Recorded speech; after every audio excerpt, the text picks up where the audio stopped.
Hello students, good evening. Today in 11th class physics we are continuing with what measurements. Measurements में आज अभी हम लोग लेंगे measurement of very small distances.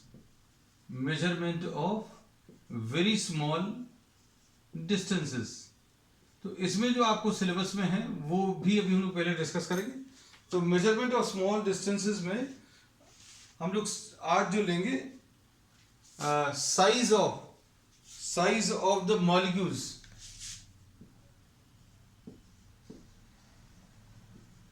ये डिस्कस करने वाले हैं. ये molecular size.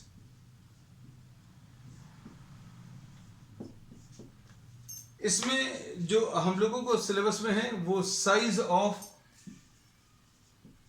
The oleic acid molecule.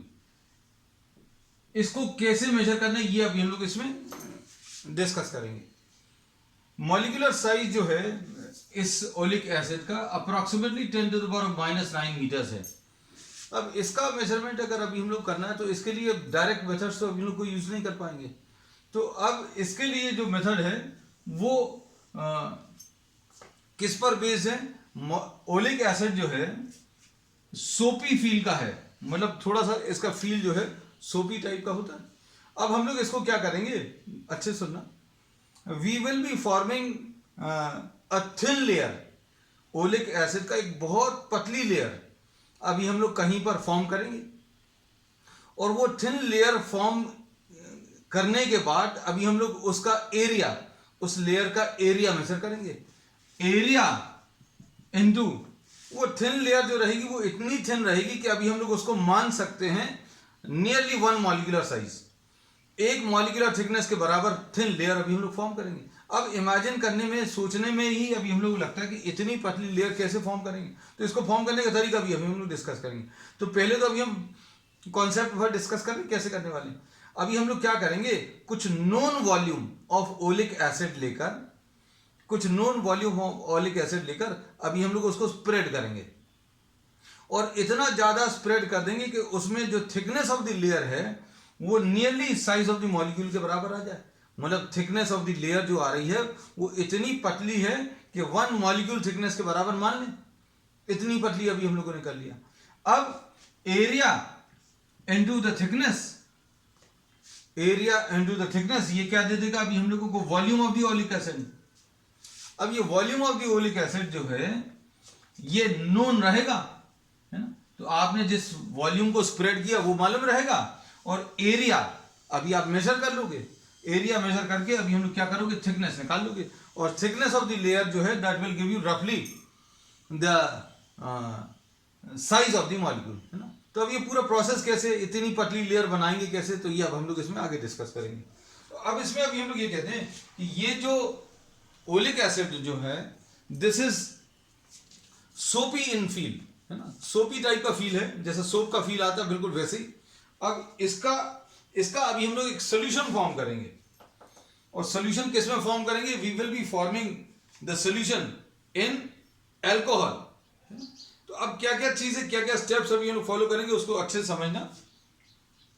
We take what 1 centimetre cube of oleic acid,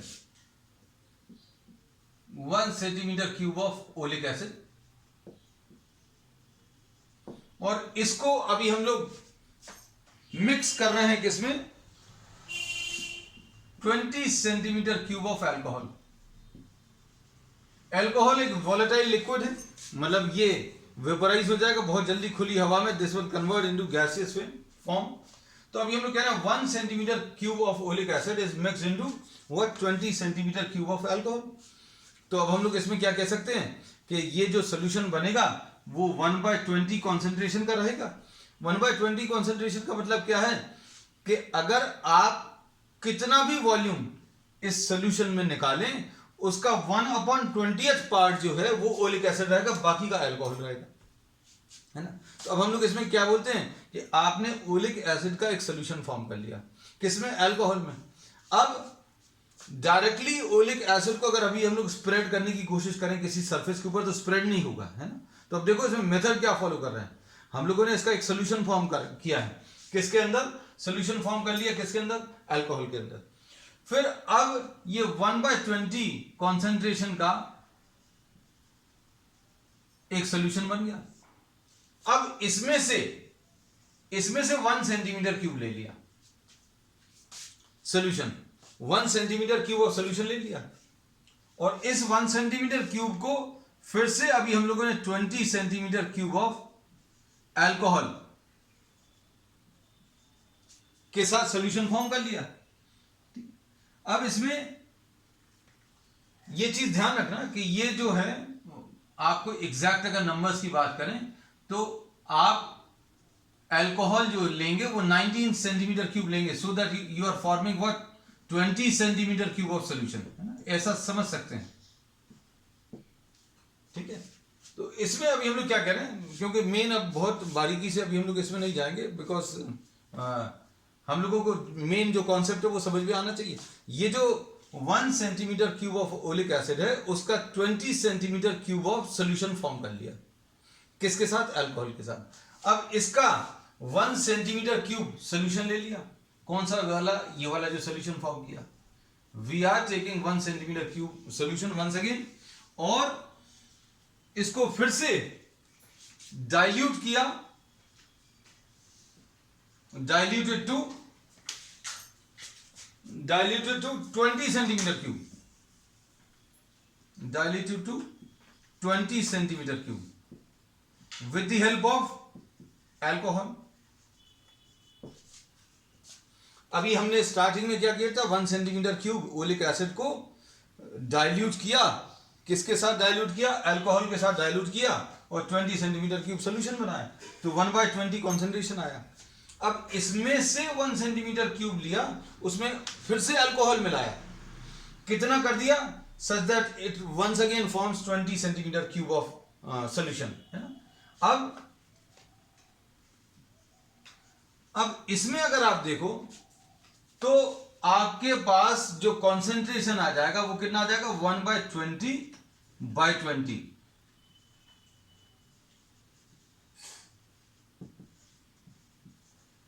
इतने कॉन्सेंट्रेशन का सोल्यूशन आया। अब इसका मतलब क्या है बच्चों? इसका मतलब यह है कि 1/400 centimetre cube of oleic acid present रहेगा। ये जो रहेगा 1/400 centimetre cube of oleic acid पर सेंटीमीटर क्यूब ऑफ सोल्यूशन। अब इसको ऐसा क्यों किया? हम लोगों ने इसमें बोला कि आपने 1 सेंटीमीटर क्यूब ओलिक एसिड उसको डाइल्यूट किया अल्कोहल की मदद से, क्योंकि अल्कोहल इज गुड सॉल्वेंट, है ना, उसमें डिसॉल्व हो जाएगा, और ये स्प्रेड भी बहुत जल्दी होता है। अगर आपको इसको स्प्रेड करना है तो ओलिक एसिड इजीली स्प्रेड नहीं होगी, लेकिन ये इसके साथ अल्कोहल के साथ मिक्स होने के बाद ये इजीली स्प्रेड होगी। फिर इसमें से 1 सेंटीमीटर क्यूब लिया। अब ये जो 1 सेंटीमीटर क्यूब है ये हमारे पास कैसा है? इसमें एक पार्ट जो है आपको कितना ओलिक एसिड सोल्यूशन मिलेगा? ओलिक एसिड मिलेगा इन 20 सेंटीमीटर क्यूब, है ना। मतलब इसका जो कॉन्सेंट्रेशन है 1/20। 1/20 का मतलब क्या है? अगर आपने 20 पार्ट्स ले लिए तो 20 पार्ट में से एक पार्ट ओलिक एसिड है ना, बाकी का जो है अभी हम लोग बोलते हैं क्या है? अल्कोहल। अब इस 1 सेंटीमीटर क्यूब को फिर से, जो 1 सेंटीमीटर क्यूब लिया आपने, उसमें फिर से 20 सेंटीमीटर क्यूब ऑफ सोल्यूशन बना दिया, किसकी मदद से? अल्कोहल। तो अब ये और डाइल्यूट हो गया, मतलब इसमें किस चीज का कंटेंट कम होता जा रहा? ओलिक एसिड का कंटेंट जो है कम होता जा रहा, और अल्कोहल का बढ़ता जा रहा।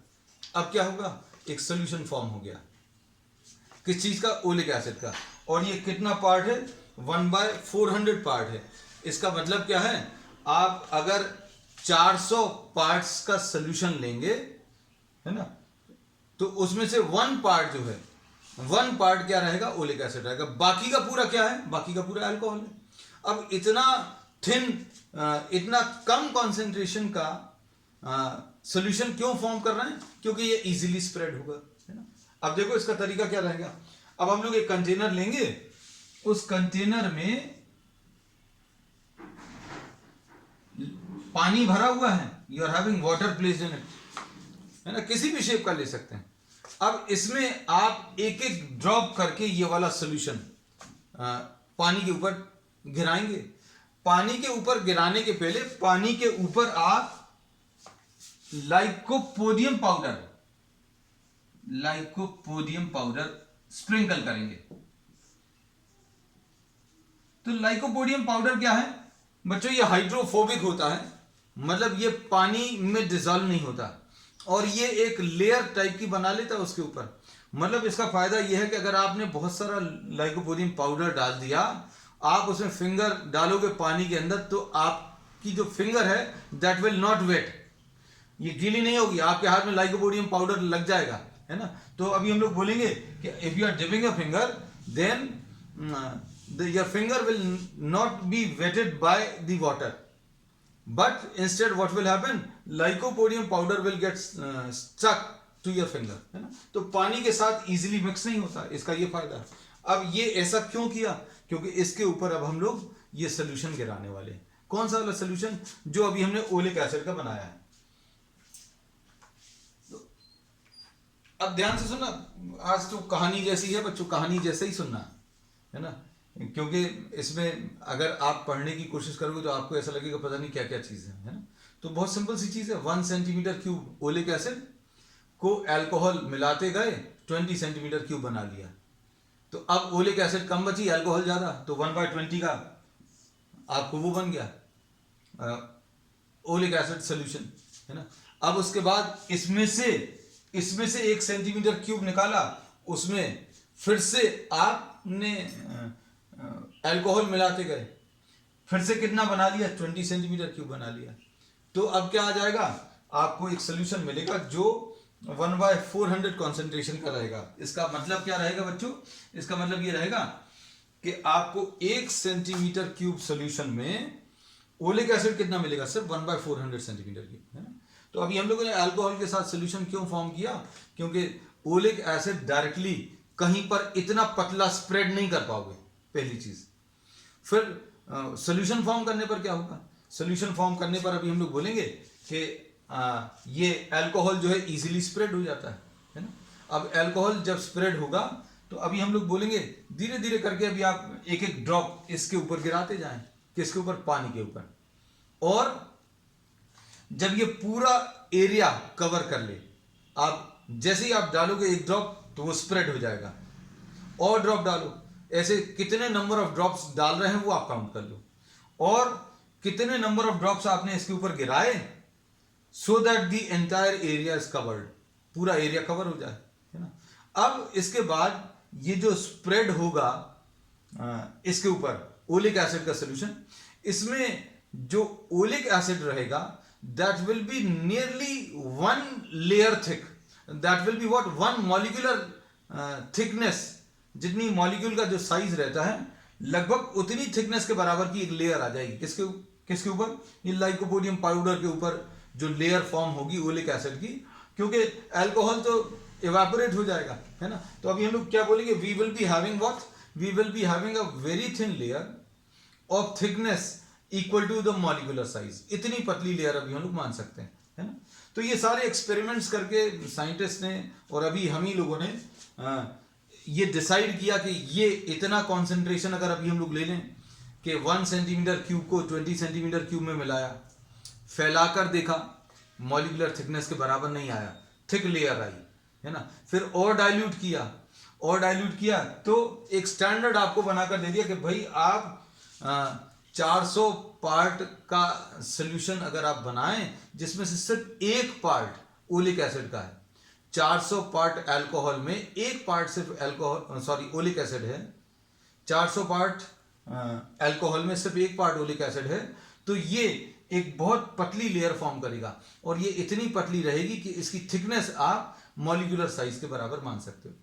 और जब ये सोल्यूशन बन जाएगा तो एक एक ड्रॉप करके आप इस सरफेस के ऊपर छोड़ते जाओ, और ये जो अभी आपने लाइकोपोडियम पाउडर बिछाया है या स्प्रेड किया है उसके ऊपर एक एक ड्रॉप गिरता जाएगा, और वो पानी के साथ मिक्स नहीं होगा।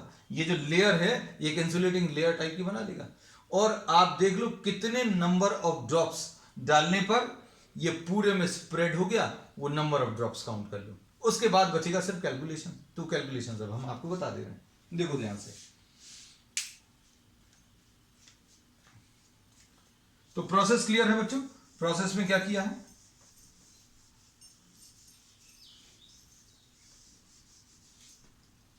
प्रोसेस शॉर्ट में हम आपको बता दें, लिख दें 1 centimetre cube diluted with alcohol, हम पूरा नाम नहीं लिख रहे, 1 centimetre acid diluted with alcohol to 20 centimetre cube. फिर इसमें से 1 सेंटीमीटर क्यूब लिया, 1 सेंटीमीटर क्यूब लिया, and this is once again diluted with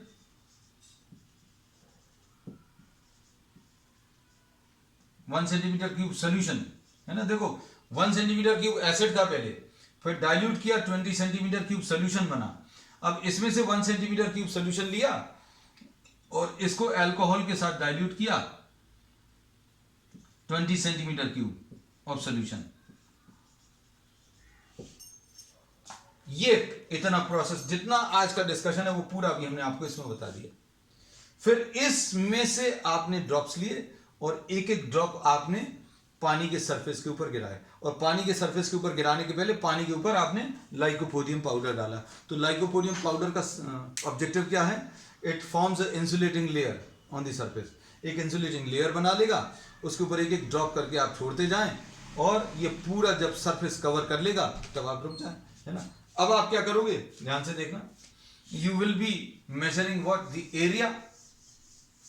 हम लोग अब ये बोलेंगे कि अब इतने कॉन्सेंट्रेशन में जब ये स्प्रेड हो जाएगा तो thickness of the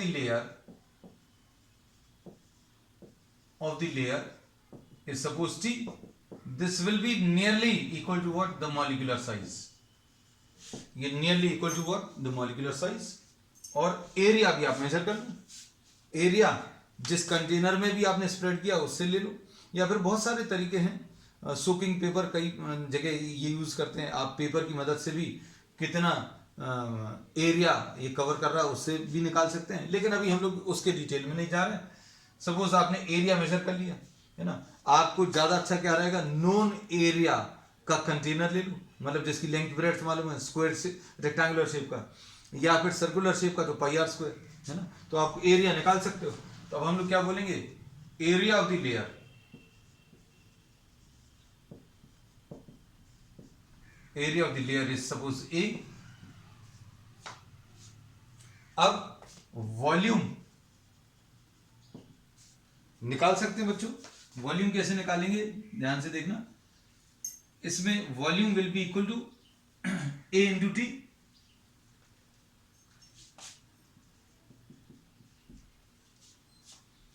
area into the thickness, और थिकनेस मॉलिक्यूलर साइज के बराबर है। और फिर अब ध्यान से देखना,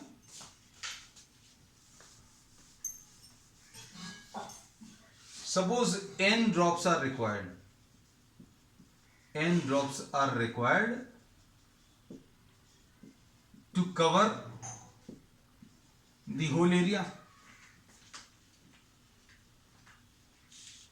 पूरे एरिया को कवर करने के लिए n ड्रॉप्स की जरूरत है। Suppose v is the volume of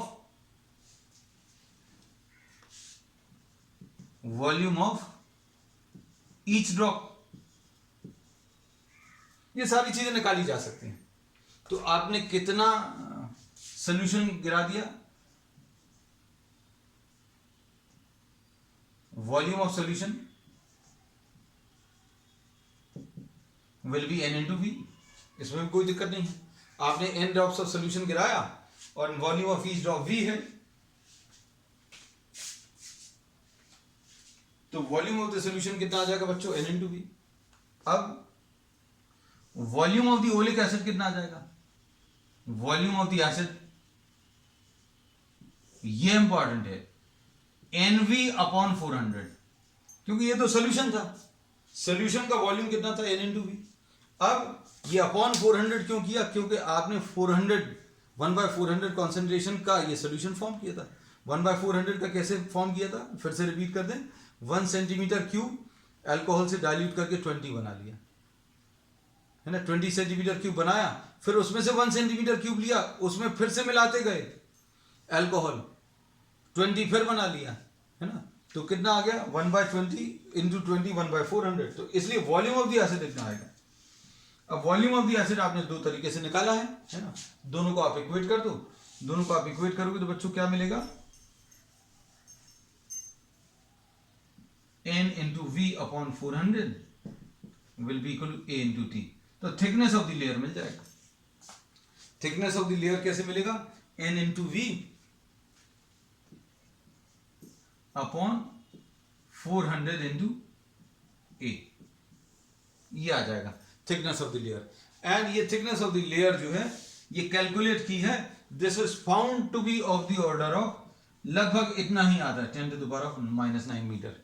this can be done, और ये किया जा सकता है, और करके ही ये कैलकुलेट किया। This is found to be having a value approximately of the order, order मतलब नंबर क्या है, 2.1 है, 1.3 है, क्या है ये अभी हम लोग नहीं बता रहे हैं।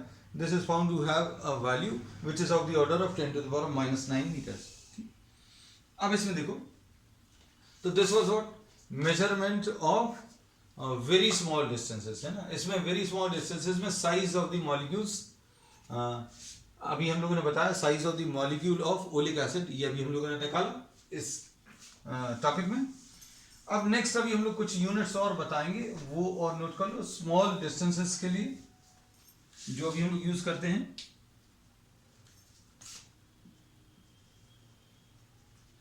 वन फर्मी इज 10⁻⁻15 मीटर्स, है ना, ये स्मॉल डिस्टेंसेस की यूनिट्स हैं। और एंगस्ट्रॉम,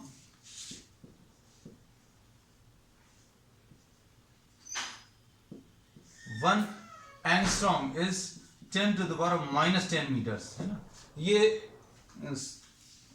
एटॉमिक डिस्टेंसेस मेजर करने के लिए अभी हम लोग इसका यूज करते हैं। अब इसके बाद नेक्स्ट अभी हम लोग जो टॉपिक ले रहे हैं इसमें एस्ट्रोनॉमिकल,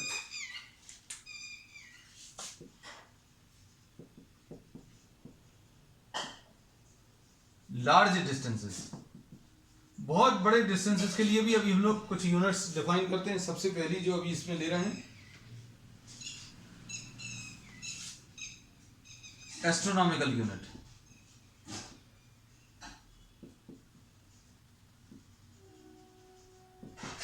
ये इंपॉर्टेंट है बच्चों, ये नोट कर लेना, एस्ट्रोनॉमिकल यूनिट, इसको अभी हम लोग AU से रिप्रेजेंट करते हैं।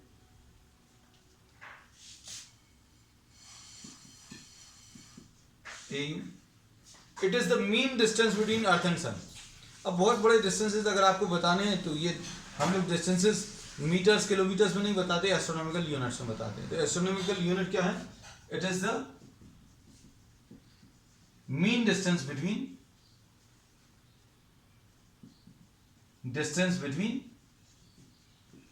अर्थ एंड सन, अर्थ और सन के बीच का जो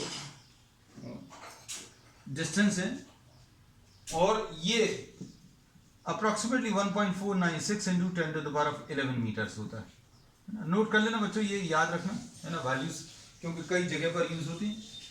और इसको अभी हम लोग अप्रोक्सीमेट कर सकते हैं 1.5 इंटू 10⁻11 मीटर्स, ऐसा कुछ है। ठीक, अब देखना ध्यान से, एस्ट्रोनॉमिकल यूनिट आ गया, फिर उसके बाद नेक्स्ट है लार्ज डिस्टेंसेस के लिए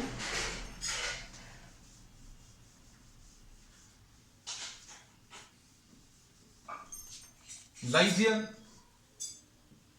लाइट ईयर सुनने में ऐसा लगता है जैसे टाइम की यूनिट हो, but this is the unit for distance. One light year is what, the distance travelled by light in 1 year.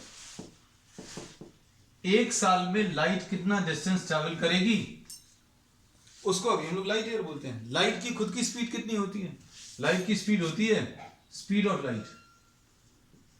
Light ये 3 इंटू 10⁸ मीटर्स पर सेकेंड है।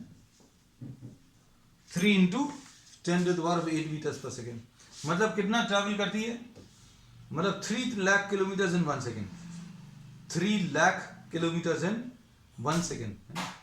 हम लोग यहाँ से दिल्ली सपोज 700 किलोमीटर्स है ना, वहाँ से वहाँ तक जाने में by train if you are travelling this will take how much time, this takes round about 10 hours है ना। लेकिन अभी हम लोग क्या बोलते हैं, लाइट को अगर वहाँ तक ट्रैवल करना और वापस आना है, लाइट को अगर ट्रैवल करना और वापस आना है तो हमें सिर्फ ऐसा भर करना पड़ेगा। इतने में जितना समय लग गया उतने समय में approximately light will travel up to Delhi and come back है ना। तो बहुत ज़्यादा स्पीड होती है। ये लाइट के बारे में भी हम डिटेल में आगे ही पढ़ेंगे। लाइट जो है गॉड गिफ्ट है, इतनी स्पीड जो है 3 × 10⁸ मीटर्स पर सेकेंड। जो हम लोगों को परसेप्शन ऑफ विजन है, हम लोग जो चीज़ों को देख पाते हैं, जो जब जैसी चीज़ घट रही है, मतलब whenever a incident occurs it is seen instantly. अभी हम लोग सोचते हैं भाई सामने से गाड़ी आ रही तुरंत दिख गई, इसमें नई चीज़ क्या है? It is only due to this large speed of light. और किसी भी ऑब्जेक्ट की स्पीड अभी तक हम लोग इसके आसपास तक नहीं ले जा पाए, और स्पीड ऑफ लाइट से ज़्यादा बड़ी तो सोच भी नहीं सकते। No object can attain speed greater than or equal to speed of light. Speed of light maximum है। और अगर किसी गाड़ी को just try to imagine if this were light was slower, और गाड़ी जो है ज़्यादा फास्ट ट्रैवल कर रही होती, गाड़ी अगर फास्ट ट्रैवल कर रही है और लाइट जो है वो स्लो ट्रैवल कर रही होती, तो गाड़ी पहले आ जाती बाद में देखती तो क्या होता? एक्सीडेंट्स है ना। तो अभी हम लोग ये कहते हैं we have not been able to build vehicles और एनीथिंग और any machine which can attain this velocity है ना। तो अभी हम लोग कहते हैं ये बहुत ज़्यादा है। लेकिन अब इसमें भी क्या बोल रहे हैं? Distance travelled by light in 1 year है ना। तो ये और बहुत बड़ी यूनिट हो गई है। तो डिस्टेंस कैसे निकालेंगे बच्चों? हम थोड़ा ज़्यादा भूल गए हैं ना। Speed into time. आ जाए टॉपिक पर, क्योंकि हमारा तो फिर फेवरेट टॉपिक है। क्योंकि अभी बच्चों you start enjoying physics after this chapter है ना। क्योंकि ये इसमें तो अभी मोनोटोनस टाइप का है। कुछ कुछ चीज़ें स्कैटर्ड, उनने का डिस्टेंस मेजर कर लो, फिर उनने का अभी सिग्निफिकेंट फिगर्स आना है, फिर डायमेंशंस है ना। बच्चों को भी बोर होता है तो मज़ा नहीं आता कि because they don't know much about the concepts है ना। तो स्पीड इनटू टाइम, और स्पीड कितना 3 × 10⁸, और टाइम कितना बेटा 365 days. 365 days into 24 hours into क्या? इनटू 60 मिनट्स इनटू 60 सेकेंड्स है। कैलकुलेशंस बच्चों इसके कर लेना है ना, क्योंकि कैलकुलेशंस बहुत बड़े से आएंगे। ये वैल्यू है 9.46 × 10⁻15 मीटर्स। तो this is larger than what? Larger than the astronomical unit. Distance travelled by light in 1 year, 1 light year is greater than what? It is greater than the astronomical unit. तो astronomical unit याद रखना, it is the distance between earth and sun. अब देखो, अब एक और नई चीज आ गई। अब इसमें पारसेक, ये भी डिस्टेंस की एक यूनिट है। डिस्टेंस की एक यूनिट मतलब अभी हम लोग ये बोलेंगे ये सबसे बड़ी यूनिट है डिस्टेंस की। जो 3 अभी हम लोग पढ़ रहे हैं, इसमें सबसे, तीनों में सबसे ज्यादा बड़ी है। And it is the what?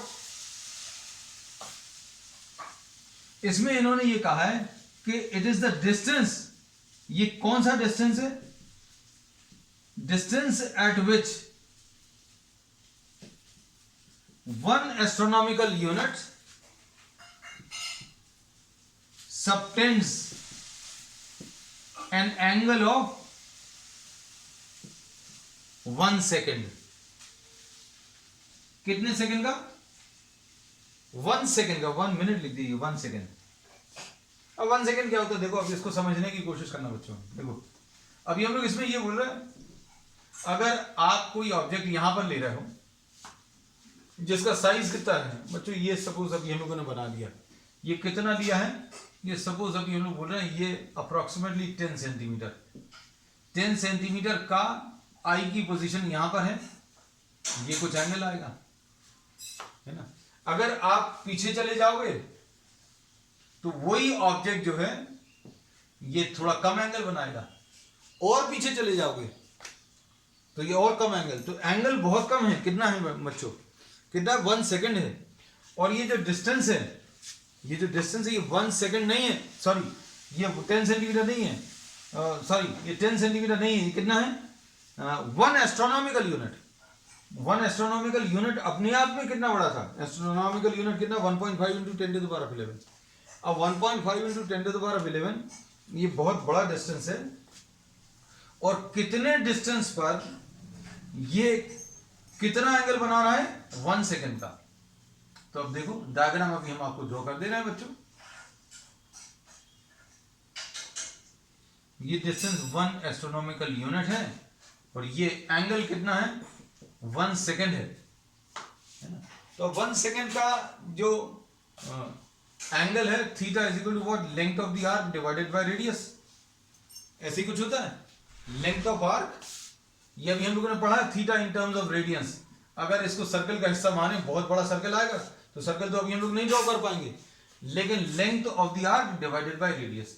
तो ये पॉइंट ध्यान से सुनना, 1 एस्ट्रोनॉमिकल यूनिट कितने डिस्टेंस पर ये 1 सेकंड एंगल बना रहा है, इस डिस्टेंस को अभी हम लोग 1 पार्सेक बोलते हैं, 1 पैरालैक्टिक सेकंड। इसका पूरा नाम है पैरालैक्टिक सेकंड, और शॉर्ट में इसको पार्सेक बोलते हैं, है ना। तो 1 एस्ट्रोनॉमिकल यूनिट ये आ गया, ये डिस्टेंस कितने डिस्टेंस पर ये 1 सेकंड का एंगल बनाएगा, उसको अभी हम लोग 1 पार्सेक बोलेंगे। तो अभी हम ये इसको d को कैलकुलेट करें, देखो ध्यान से, थीटा कितना है बच्चों, थीटा है 1 सेकंड, थीटा कितना है 1 सेकंड। अब 1 सेकंड को आप कैसा लिख सकते हो, 1 सेकंड को अगर आप 60 से डिवाइड करोगे तो ये जो डबल आपने डैश लगाए थे वो कम हो जाएंगे, ये मिनट में चेंज हो गया, 1 second will be equal to 1/60 minute. और अगर आप इसको फिर से 60 से डिवाइड करोगे तो ये डिग्रीज में, तो ये एंगल कितना आ गया बेटा 1/3600 डिग्री, मतलब 1 डिग्री का भी कितना छोटा पार्ट 1/3600, है ना। अब इसको आपको किस में चेंज करना है, रेडियंस में। तो अभी देखो, अभी हमने सारी चीजें आपको समझ में आ जाए इसलिए अलग अलग करके लिख दी। π/180 रेडियंस में अगर चेंज करना है, क्योंकि ये फॉर्मूला कब लगता है ये याद रखना, ये फॉर्मूला तभी लगेगा जब ये थीटा रेडियंस में होगा। तो कितना आ जाएगा 1/3600 इंटू π/180, है ना। अब देखो ध्यान से, ये थीटा की वैल्यू कितनी आ गई, इतनी बड़ी सी आई, कितनी आएगी 1/3600 इंटू π/180, ये आ गया। Length of the arc, length of the arc कितनी है बच्चों, देखना ध्यान से, लेंथ ऑफ द आर्क, ये लेंथ ऑफ द आर्क कितनी है, ये बड़े सर्कल का हिस्सा है, ये लेंथ ऑफ द आर्क, ये कितना है 1 एस्ट्रोनॉमिकल यूनिट। यानी कि इसको हटाकर अभी हम लोग एस्ट्रोनॉमिकल यूनिट कितनी लिख सकते हैं बच्चों, एस्ट्रोनॉमिकल यूनिट 1.5, ये लिखा हुआ है 1.5 into 10 to the power of 11 divided by radius, radius जो है डिस्टेंस है, तो ये डिस्टेंस कितना आ जाएगा 1.5 into 10 to the power of 11 बच्चों, इंटू क्या 3600 इंटू 180, है ना, अपॉन 5, ऐसा कुछ आ जाएगा। इसको सॉल्व कर लेना, और ये सॉल्व करने पर बच्चों कितना आ रहा है, this is 3.08 into 10 to the power of 16 metres, है ना। तो ये सबसे बड़ी यूनिट है किसकी, डिस्टेंसेस की, है ना। तो अब ये आज के लिए इतना ही। On the next turn we'll be discussing about significant figures and rounding off, then probably that will be the last topic of this chapter. That's all for today.